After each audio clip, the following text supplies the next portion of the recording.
Hey, what's up, everyone? We're here. Thanks for being here for office hours. Let me introduce the guest today.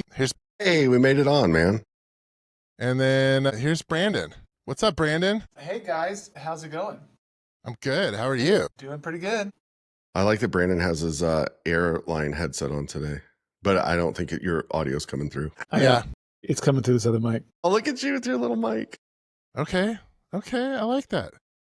What's up, Trae? Nothing.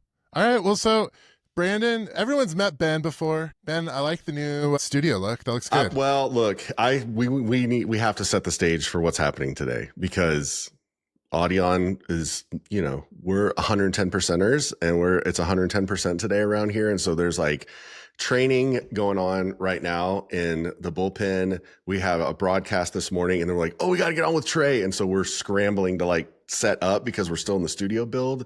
So I apologize for like the not 110%, but like we wanted to make sure we made it on today to get it done. So, but thank you for noticing that we put a little, some light up.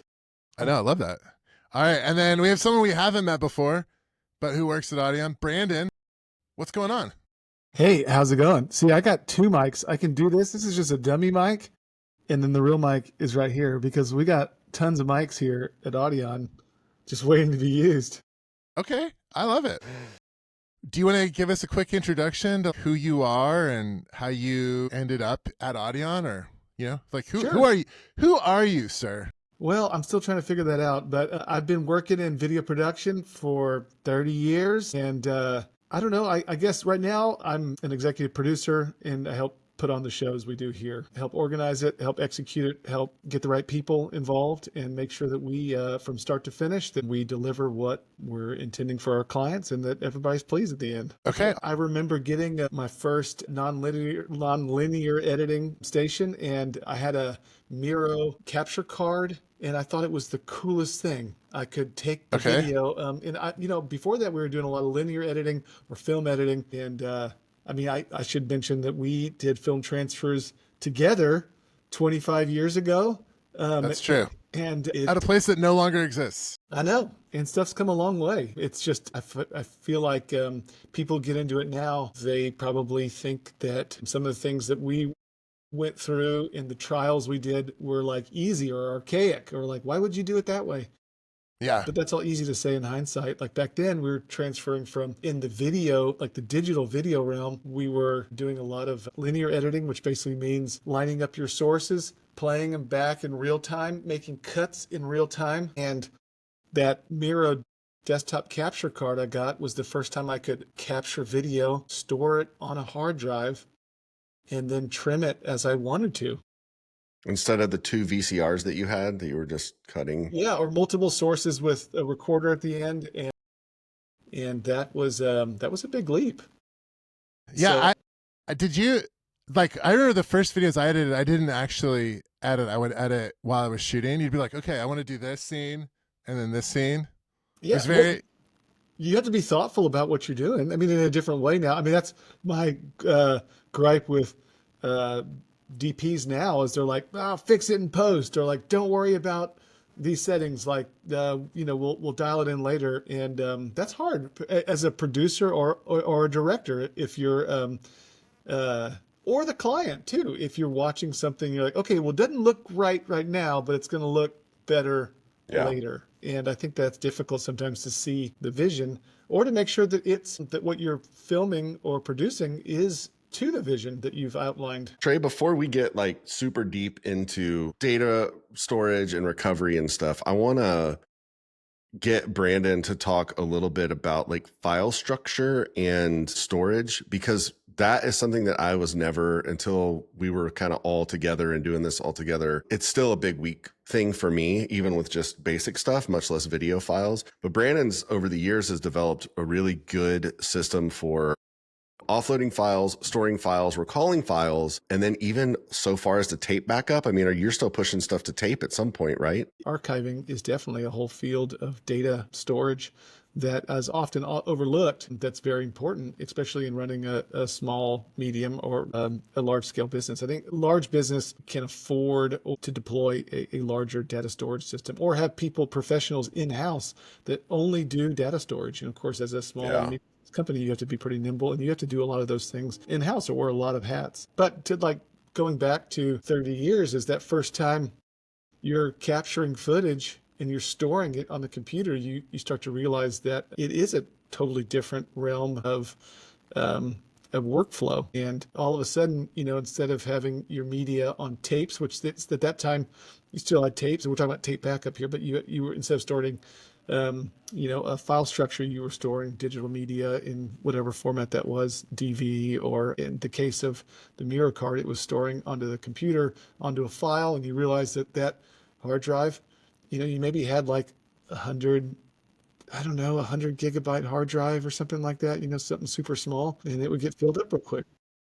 Yeah, and you had to, like, I remember thinking like, God, the first couple settings I had, it took up all the space in the hard drive. And then I started talking about, well, what's compression? And it leads to a lot of different things, including the file naming conventions, where it's stored, how you store your folders. I mean, one of the most depressing moments of my life, I still think about this, is when I had finished weeks of editing. I had the whole tape archive of this event I was filming, and I put it all on the computer. I transferred it from tape, had it all organized into a folder, and I had edited it, pulled in the sources, had made this, what I thought was probably, now that it's gone, I might as well be the most masterful video I've ever produced. It was timed up to music in all the right spots. It was awesome. It was a sporting event. And I went to render out the final video, and it was taking forever, taking longer and longer. And it just kept getting like, I feel like it started slowing down slower and slower. And then I started hearing clicks in the hard drive. Oh, you had a physical failure of the hard drive? The hard drive failed. Yeah. While I was rendering out the final. And it's like, as soon as a hard drive starts to fail, it's like diminishing returns. At that point, you can stop what you're doing and probably start archiving as much as possible then, or stop it all together and send it to the lab where they can take the platters off. Which now everything's on SSDs and, Sure. And these are problems of yesteryear. That's what I'm saying. It's like part of the thing. You should talk a little bit, Brandon, about because I would imagine that most of the people that are watching this, or most of the people that would be interested in this, would be probably like single shooters or an in-house person that's like doing content generation or content creation, or a content creator. Like, I know that the tools that I use, as like not nearly as skilled as you guys are, and the stuff that we do for social or whatever, I'm shooting on my phone, right? Or I'm shooting on, a GoPro, or I'm shooting on an Osmo, and then I'm offloading files somewhere. What advice do you have for these like single shooters or people that are getting content from, off all these cards? Like, how should they be compiling that stuff, holding that stuff together? Just talk about some best practices there, because I think that's probably the most useful for people that are trying to watch this or figure this out. It's like, what do I do with all this data? How do I put it together? What's the best way to store it? Does everybody need a RAID array?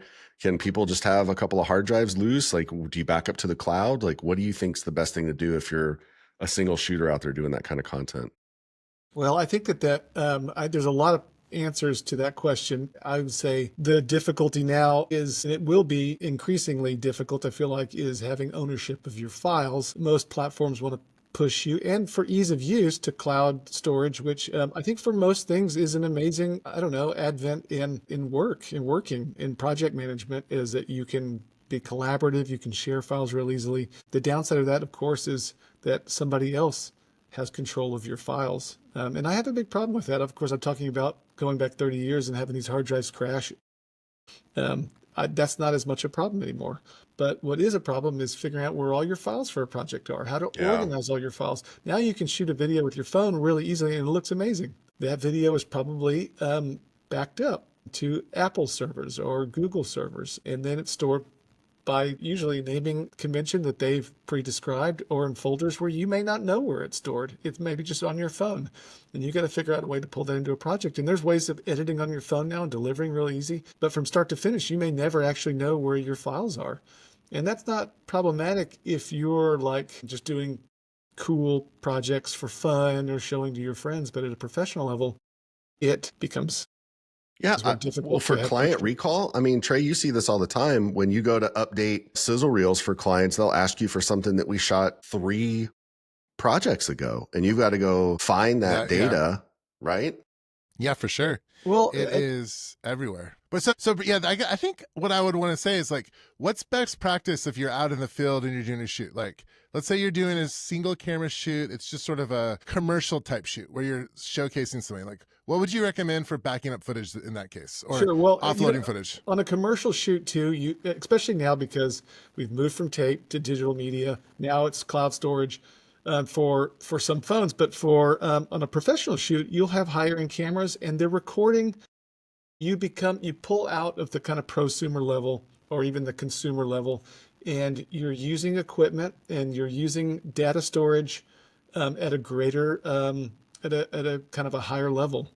You're using tons more space because the footage you're recording are in high-end cameras where the data rate is super high, and you want that footage to be at a high level in order to give your clients the quality and control that they expect and need. And so if you're recording one or two cameras, and we often are recording multiple cameras in a shoot, but even if it's just one camera and you're recording an Ultra HD project now, which is kind of a standard, Yeah, for sure. or even higher, maybe 6K or higher than that if you're depending on the project, you're talking about terabytes of data. So much. So Yeah. cloud storage becomes more difficult. Also, I mean, I have a problem with ownership of data anyways, but not only in terms of organization, but where your data is stored, how it's controlled, ultimately how you run your projects efficiently in terms of being able to deliver, or, you know, like you're talking about rehashing projects or bringing footage to make new things, because the content is key and being able to use them all. So from a small producer's perspective, you know, on small commercial shoots, I still would advocate for having a DIT or a professional who's in charge of your transfers. Yeah. And, you know, a lot of times that media, we're moving to just flash media like SSDs and really fast portable memory solutions. But of course, those fill up real fast. And then you have to implement larger solutions. Well, those larger solutions may be in an array form, like a RAID array. And then those have problems too, because if part of one of the disks goes out, or you, God forbid, someone moves stuff around on a disk like Ben does because he wants it to be organized, and all of a sudden your drive goes offline while you're transferring. But I think the takeaway from this is that like physical backups are still paramount. Like you still got to have your data somewhere. Yeah. Do you still walk away from a shoot with all your data on two different storage places, so that if like, We is do. that still standard? Yeah. That's what, yeah.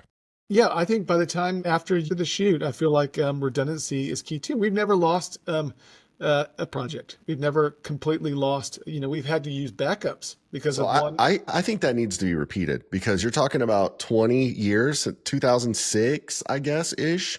We have not lost a project. Well, I'll tell you this, is some Pretty of it goes amazing. back to That's the anecdote I crazy. gave. Tens of thousands of projects. I mean, Yeah. it's crazy. I mean, I was talking about that hard drive going out. The reason I bring that up too in the beginning is because I think that's been fundamental to my paranoia about having redundancy, especially at a professional level. I don't know what I would tell a client if a project was lost, and I'd make up some excuse. I don't know. I wouldn't make an excuse. I would just say that we wouldn't have done the standards or up to our standard. I don't know. A failure would have happened that was so gross that You get the data home or to your office or wherever you're working. The 2 copies of the data. Yeah. What do you do then? So even copying the data, I think, is difficult. Like not difficult, but I think we use software to. You can do it in the Windows shell or the Apple shell too, but we use programs like Offshoot to ensure that copies are made at 100% bit to bit. It does an MD5 hash check on the data after it's done, so that we are ensured that we get a one-to-one copy of all that data. And then when you're back at your facility and you're going to offload it onto your bigger storage arrays, organization is paramount there. Did you copy the files? Also, you know, in the media game, you have to be certain. I mean, nothing is worse than finding media that has not, you don't know if it's been copied or not. And then you go check it. Is it the same version or not? Yeah. If you didn't clear it, are you going to format your drives? Are you sure about it? Are you sure you copied your footage? That's actually like, even though I know I have everything copied, I just hate deleting stuff. It's so stressful. And then I have a card and I'm like, well, did I really double check to make sure I backed everything up? Yeah, Is everything? It's terrifying. funny watching Brandon's really instilled in everybody here, like all these guys here, how important it is when you're on site to take those cards, make a copy, get it onto a hard drive. You've got the cards, you've got the hard drive, come back to the office, dump media as soon as you get back in. Like it's a religion around here to make sure that all that data comes back and is secure. And I would tell anybody that's just starting out and doing this, like if you start now and make that a practice, then it just becomes second nature and you're not like having to figure it out down the road, or you don't wait for a catastrophe to build that system in. They're like, oh, I just lost all this. Maybe I need to do something about it. Like figure out how to store your data. One thing I do stress too when we're leaving the job site, especially the new employees or contractors, and clients that are new to the industry, is that when you leave that shoot, whatever it is, commercial, it can be industrial, and when you leave that shoot and you have that footage you've worked so hard to do, you maybe months of planning, scripts, whatever it is, that storage you hold in your hand, everything. It's the accumulation, or an amalgamation of all the money, all the cameras, all the stuff you've thrown into it. And so that becomes the most valuable piece that you take away from a shoot. I pick the hard drives that we use because they're enterprise grade hard drives. And the storage arrays are secure, so you can lose one or two drives. And you have to have enough space. I mean, sometimes SSDs aren't as practical for large storage, or we're talking about tapes. So archival tapes. So those tapes last 40 years. Yeah, an SSD is not going to last 40 years. No, yeah, a spinning hard drive has to be spun regularly. Yeah. Just like a car has got to be run. It's got moving parts. It's got grease. We have stuff where I feel like clients could ask us for a file from 2006, and I guarantee you Brandon could go pull the file from 2006. For sure. We have a client that we've been doing stuff with for 15 years, and I have all, I mean, to a detriment. I mean, I think some are like, hey, can you delete that stuff? They don't want it anymore.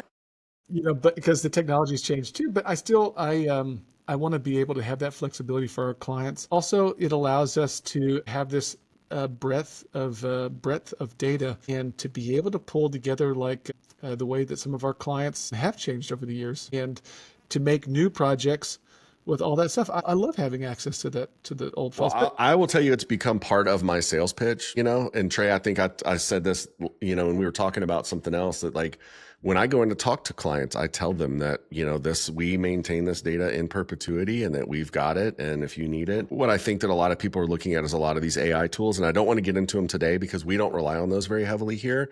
I know there's a lot of stuff out of there, but I know that a lot of the single shooters and a lot of those guys, like you're relying on that, whether it's editing dialogue to make your cuts or do whatever.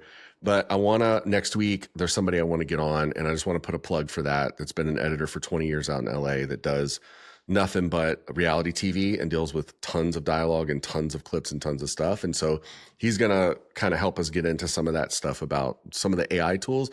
But Trae and we were talking about how important it is now to get those transcriptions after a shoot and maybe start including those in your project files or in your project folder so that you've got your transcriptions there. So if you do need to go back and find something, you know, you can do it without having to lean super heavy on some cloud AI software to do that. The other thing is I love the idea of the biggest data horror story, because I feel like that's the zinger here. Oh. And mine, I feel like is great because I pride myself on, I don't know, man, being fairly responsible dude and not screwing up and not also like, I don't make people mad very often. And also Brandon doesn't get mad. I mean, you know him, Trae, he doesn't get angry. We were on site at a shoot once. I am very particular about tech tables and about how stuff is set up, how equipment is on a table. I don't like cups out on the table. I don't like open things. I don't like things messy on a tech table. It's bad for client. It's bad practice for you. It looks sloppy. I don't like it. It's a big pet peeve of mine. Brandon was doing transfers and he had a hard drive on the table that was, you know, it was fine, but he's like, don't touch this drive, because he knew that it was the cable might have been a little janky or something. Okay. And the hard drive was in a spot that just did not meet my strict criteria for where I wanted it to be. And I went and moved it and just destroyed the whole, and Brandon I've never seen him. He got red. He was like, I told you not to touch that. I was like, I'm so sorry, dude. But I felt terrible, man. I was just like melting because it was just such a dumb thing. Like there's no reason for me to do that other than it annoyed me and I completely blew it. So wait, so did you guys lose all of that footage? No, I think he got it back, but it was client gone, money, business over. Wait, no, but I'm curious, like I think he rebuilt the data. It took a long time and I was super embarrassed. Or did you pull it? it off the cloud? Because I know that like This was before cloud storage. You weren't streaming it and you couldn't pull it off the stream? No, I didn't have a server backup. I don't think at that time. This was on a Wowza server, and we didn't have the backups there like we do on some of the other stuff. So, oh my gosh, this that is a longer stressful. conversation too, because I remember like file format of the drives that you're using matters. Now, some of these things, when cloud-based computing, I think a lot of people lose that, someone else is managing it and all these things, and it's kind of lost in the ether. But when you're doing it yourself, all these things matter. Naming convention, how you organize your folder structure, your project folders, the file formats that you record in, the format of the drives you're using. I mean, when you plug these, storage into cameras, put thought into all of it. Yeah. It all matters. And I think that you can spend a whole day talking about data storage, but I think that for small producers and small offices, you got to get your team on board, and you got to act professional and responsible with this stuff, because it is the most valuable thing that you leave a shoot with. And your clients are counting on you to be responsible and to deliver those projects. And the core of it, I think a lot of people don't like it because, if you're a camera guy, you're an audio guy, you care about those things. Yeah. People don't, they're not like, oh, I want to get into the industry to be a DIT professional. Most of them are like, oh, nerds doing the computer stuff. Yeah, for sure. Ultimately, they become very valuable. And that technology component is very valuable to how you manage your business and how you deliver your projects. All right, let's say bye to Ben, and I have a few more questions for you. Yeah, you should run a little long if you have to, because it's not often that he gets on to answer this stuff. And I feel like this is really where Brandon shines on this stuff. If you can get him succinct on some of this stuff, it's good. It's good stuff, because honestly, man, this is the stuff that makes all the difference in the world. These are the things we were talking about last week. Like, our designers doing walkthroughs with clients and really getting down to the minutia and the detail of events. This is the crux of our entire business, is walking away with all of that work and making sure that we can deliver it. It is 110% absolutely hands down the most important thing you can do, is to secure that data, make sure you have it, and then you can worry about how efficient your workflow is. Then you can worry about whatever else. But the security of your data on site and in transport and when you get back, to me, is everything. And we are super fortunate that we have Brandon in that capacity, because he is religious about that stuff and has instilled all of that in us. So take what you will from that. Thank you for having me once again. Thank you, Brandon. Yeah, I will see you guys next week. But y'all stay on. I'll see you guys later. All right, bye. See you, Ben. See you later, Ben. Finally, I never thought he'd leave. I know. You guys are just so chatty. Okay, so the Audion do, or like as a post-production facility where there's several people accessing data, like how did you set that up and why? Well, I think it's looking at it from being able to deliver whatever the project is to the client, back to how you're managing the post-production too. So what are the goals? What are the challenges? What are the milestones to get the project done and delivered to the client? And of course, editing is a big thing of what we do here. And so, we operate as a team, and the team needs access to the files. And we need to store them in an efficient, fast, speedy way that's safe and is accessible. So in terms of the online storage, we get back from a shoot, say we have 2 secure copies, and we get back to the office. Well, the office is like home base for our data storage and data retention program. And so we'll, of course, copy it to, we have a network attached storage, which is very popular now. The direct attached storage is great for one person. If you're working with multiple people, of course, networking and network attached storage is usually what people are talking about. You can do fiber channel and iSCSI and a couple other direct storage ways, and you can share those.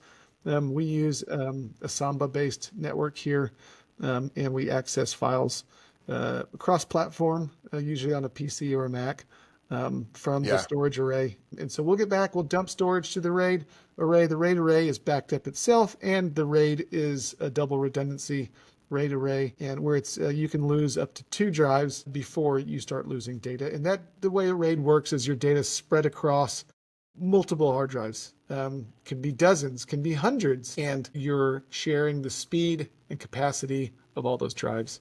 And so we do that here. And of course, folder and file organization is paramount in a team environment. Your team's got to be able to understand and locate where files are. And from there, you can, it all comes down to efficiency and being able to deliver what you need to deliver. If your team if you have 4 or 5 people working on it, how you split apart the roles and duties that need to get done, and how you all have access to the same files. In terms of collaboration too, like if you're working with multiple editors, there are a lot of really great cloud-based solutions for teamwork in the editing process as well, including client involvement. We briefly talked about AI in the post-production structure, but some of that has come a long way, and it allows the clients to be more involved.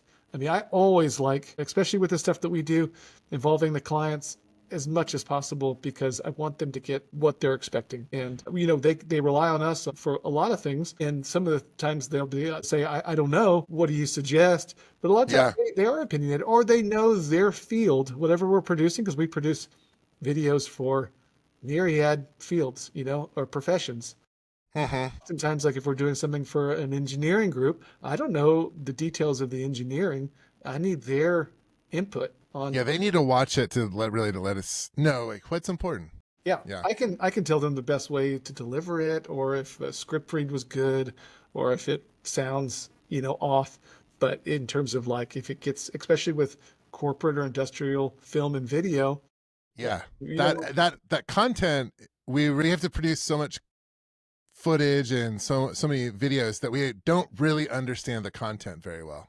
It requires them to be the experts and to watch it. Yeah, I mean, I was thinking even in a different scenario where it's not about a profession, it could be in a foreign language, for instance, because we do a lot of stuff in Spanish and English, and I'm not a native speaker, and I'm still working on it, but I can understand a lot of it, but I need a native speaker to double check it to make sure that, that all the reads are good. And of course, it passes through several levels before it's finalized to make sure that it's perfect. Anyhow, collaborating has never been easier. But again, if you take the tools for granted or you mess up one portion of it, it can tank your project. So true. I mean, there's nothing scarier I'm sure for both of us than the idea of you spent all the time and effort to do the shoot. You did the shoot. It was awesome. You backed everything up on site, you get it home, and then for whatever reason, something happened, and you would lose it. So one of the first projects I did when I was young is I was working on a documentary. We did have a very precise way of storing everything, including putting hard drives into a safe at night that was supposed to be smoke-free or like impervious to smoke. And you're like, oh man, that's so anal. So I was like an assistant editor, someone else was doing it and they didn't close the door properly on the safe. And there was a fire in the building and everything was ruined because the door to the safe for the hard drives wasn't properly closed and all of the footage got smoke destroyed. And I was like, what the hell? That is crazy. Dang. No. One thing. Yeah. So that is like the worst nightmare, I guess. That is like you were saying, like the hard drive having a physical failure, which that doesn't happen very often, but when it does, it sticks with you forever. Like that is stuck with me. I'm like, oh my gosh, that's crazy. And I think that's probably why cloud storage, even though it is so expensive, is appealing, because you're like, man, if something happened to my physical site, it's on the cloud. Yeah, sure. Well, we do site-to-site transfers in backups, but yes, having like basically the peace of mind of cloud storage is that it's stored in 2 or 3 places at all times. Of course, you just have to. I feel like you just have to like. It is so expensive. You have to down res the quality quite a bit. For sometimes, like I always do proxies of almost all of my shoots and export them to Frame.io, both so that the client can see them and watch them, and it's still a high quality. It's just not as high of quality. But also, like if anything were to ever happen, all of my raw files are there with like synced up audio, so I could go back and re-edit stuff. Yeah. Well, that's while you're actively working on a project, I think that is great. And cloud computing can be, I think you just have to think about it intelligently, knowing that you're not going to be able to store, 100 terabytes of data into some other platform's cloud computing. You can create your own cloud storage between servers, or like between a Houston office and an Austin office. That's like us. Yeah. That's like us, buddy. In that way, you're not having to pay Dropbox or Frame.io thousands of dollars a month. I mean, if you're talking about hundreds of terabytes, it starts to add up pretty quickly. Yes. It's also your files, like, we have a 2 gigabit connection here at the Audion office. It's pretty fast, but it's not as fast as a 25 gigabit fiber network, which is what we're running here. Yeah. And so we can access the files at a really fast speed. And when you're talking about SK footage, or you're talking about 1, 2, 3, 4 streams of overlapping video, that data rate really comes into play. Proxies are great because you can lower the data rate and make that type of editing environment work.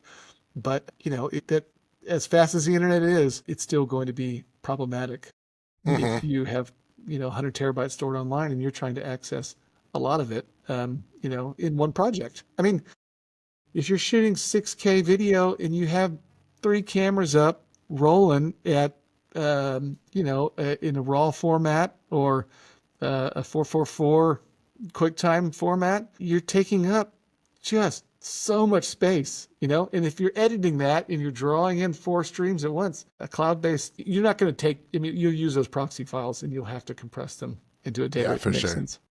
There's ways to do it, and there's ways to do it efficiently. But again, it goes to your business model, and it goes to your efficiency, and ultimately just about being able to deliver the product in an efficient way to your client. Okay, so I think we haven't even broached as much of the subject as I want, but it's time for us to go. So just tell me when. I could talk all day about it, buddy. Will you come back on whenever you have some free time to talk about this? Yeah, is this I've just never been invited before. Oh, you're always invited. Kind of like you're always invited to my house. You've just never been there. Well, I'd be honored to be back on. Okay. All right, everybody. Thanks for watching. And we hope that you have a good time this weekend. I hope you learned something. And I'm going to go ahead and play our little office hours logo. See y'all next time. All right, bye. Let's see if it plays. Here we go. All right.